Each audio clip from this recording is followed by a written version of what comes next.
ఈ కథ సీమాపూర్ గ్రామంలో జరిగినది. అక్కడ చాలా పక్షులు చాలా దట్టమైన అడవిలో ఉండేవి. మరియు అక్కడ చిలుక రాజు కూడా ఉన్నాడు.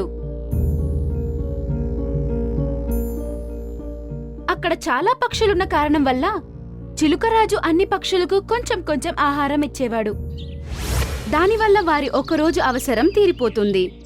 కాని పక్షులకు ఆ విషయం అర్థం కాలేదు.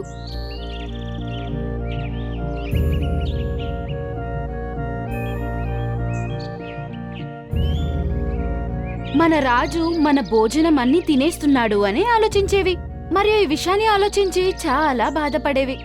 అందుకే రాజు యొక్క మంచితనాన్ని చూడలేకపోయారు. అవి ఏం ఆలోచించేదంటే మన రాజు చాలా చెడ్డవాడు అని. అన్ని పక్షులకు ఎలాగైనా ఆహారం ఇచ్చేది. మరి ఒక రోజు తినడానికి చాలా తక్కువ ఆహారం ఇచ్చేవాడు.